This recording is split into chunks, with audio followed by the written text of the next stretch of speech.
What's going on, y'all? This be your boy Scotty by Nature TV, and we're here for a brand new episode of Yes for the Mess, where we talk about celebrity gossip, hot topics, and all things reality TV based. I hope you guys are having a wonderful Thursday, and I intend on doing the same exact thing. What's going on, y'all? Now, before we get into today's mess, let me let you guys know something. Today is Thursday, which means that tonight is Chasing Dallas night, okay? And the Chasing panel will be airing tonight, right after Chasing Dallas. So make sure you guys tune in to see Scotty, Jamar, Carl, Tramel, Terrence, and Jeremy all come together to talk about tonight's episode of Chasing Dallas. So make sure you guys tune in. So with that being said, we're about to go ahead and get into this quick video about today's miss. Let's talk about Miss Jeannie Mai. Now, Jeannie Mai, I hope I'm saying her name right, because sometimes I say Jeannie Mai, sometimes I say Jeannie Mai. Like, I don't really, somebody please in the comments when you watch this, let me know if I'm saying her name right. Is it Jeannie Mai or is it Jeannie Mai? Which one is it? Okay.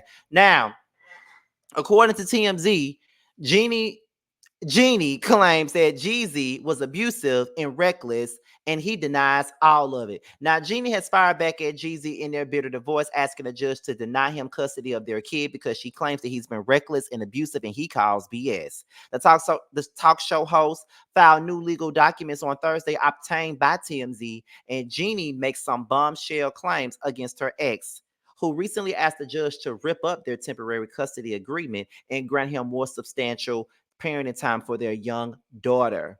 Jeezy claimed that he'd been getting unfairly denied time with their kid, but now Jeannie has a scathing response, hurling allegations of abuse and dangerous behavior with purported photo evidence to boot. Okay. In her filing, Jeannie outlines a few different instances of alleged abuse, including claims that Jeezy is prone to explosive outbursts, excessive drinking, and domestic violence. Jeannie cites one alleged incident from April 2022, where she says they were at the Ritz-Carlton in San Francisco, and he claims that Jeezy choked her from behind while she was going up some stairs and alleged that he even pushed her downstairs. Jeannie claims that hotel security intervened and even took a report, an alleged copy of which she attaches. There's no explicit mention of the alleged choking, but the report does include mentions of a security guard mediating some arguments between them.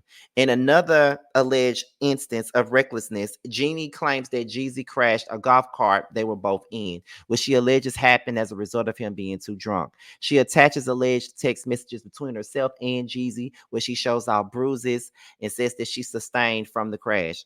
And the text appeared to show Jeezy being remorseful and apologetic. Jeannie also claims that Jeezy would leave guns all over the house when their young child was around, photos of which she attaches and claims that it was incredibly dangerous. For all these reasons, Jeannie is asking a judge to deny Jeezy's request to grant him more custody, essentially saying that it would not be safe for their kids. So Jeezy posted and said, these allegations are not only false but also deeply disturbing, especially coming from someone that I loved.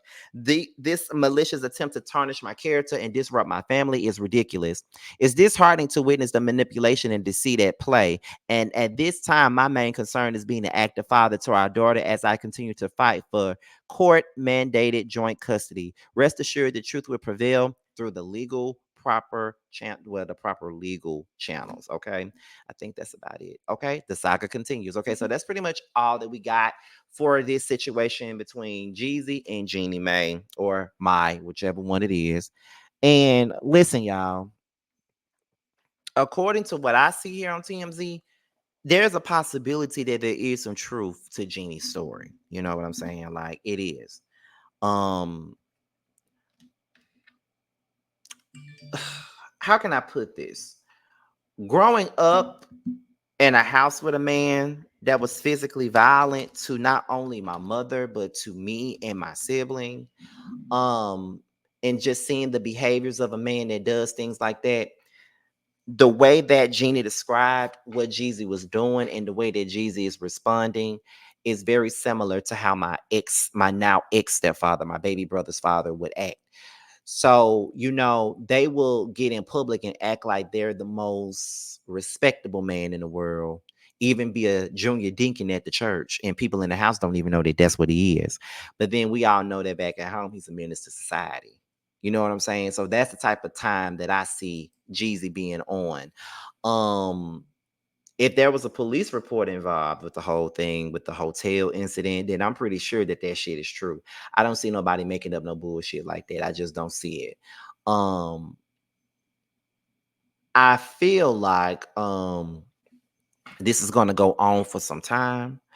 I don't know who's necessarily lying in this situation because I'm pretty sure there's going to be a lot of people that probably feels as if Jeannie may be making up a fable, because you know how that goes sometimes. Sometimes when a man like Jeezy, dates a woman and stuff like that, they feel like they're trying to tear down a black man and stuff like that. And I don't really think that that's what that is. Like, I don't think so. I just honestly think that just going by the evidence and going by the things that Jeannie has said, I personally can see this happening.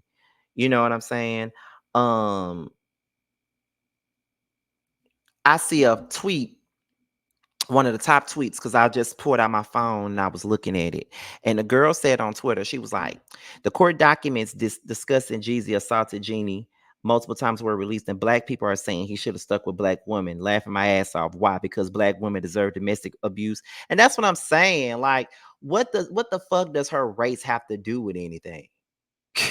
You feel what I'm saying? Like, what the fuck does her race have to do with anything? Or why are y'all making this about her damn race? It ain't got nothing to do with it. It's about Jeezy being an abusive ass motherfucker. And it doesn't matter if she was white, black, Chinese, whatever the hell she classifies herself as. Well, I don't want to say Chinese. That's kind of ignorant. I say Asian. I think she's Asian. I'm not sure. But I'm just saying, like, why would you even do that?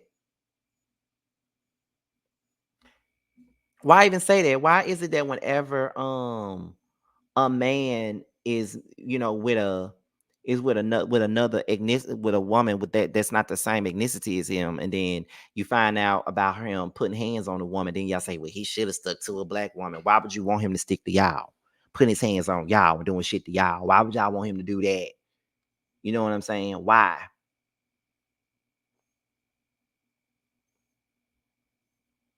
Somebody made a tweet saying Jeezy ran back into the arms of a strong black woman in quotations because he knows that many of y'all are no self-esteem having, protect my kings at all costs, let a man dog walk me, but stick around in the name of black love for ride or die losers that will welcome him with open arms. Damn. And to be honest, I don't see no lies in that because a lot of time, and this is not a generalized statement at all. It's really not. I just want y'all to know that because I don't want nobody to feel any type of offense to what I'm saying. But I really do think that there's a lot of women that thinks that way. They do always want to stick by the black king and protect the black king, but the black kings never protect them, never stand up for them. Like, why are we protecting them? They don't give a fuck about you. So what are you talking about? You know what I'm saying? So I don't know, but um I know this story is ongoing, so that's really all that I got on that. Like, I'm not gonna be up in here for too long because I gotta get up and go to the barbershop and shit to get this haircut right for these Boss Baby Awards, honey. I gotta get myself together. My eyebrows is done. I gotta get myself together. But I definitely want to know what you guys think down in the comment section. Let me know what you guys think down below. So before we go, be sure to pre-order Tramel's brand new single. It features Rico with a K. It's the Everything remix. It's up for pre-order right now. Make sure you guys buy Carl, whose stage name is K-Star, has a new record out called Cock Goblin. Be sure it's available right now, so be sure to pick it up. And Bando, last but not least, has a new single out called The Nasty Remix, and it features Tay G, Alana the Blonde, and Hood Hopes, and it's also available now. Support our three men because they are independent artists as well as three people that mean the world to me. All right. With that being said, you guys, this is your boy Scotty by Nature TV. Be sure to like, rate, comment, subscribe, share this video, and also click on the notification bell so you can be notified whenever a video drops. And if you want to follow me on any form of social media, my Twitter, my Instagram, and my TikTok will be down below.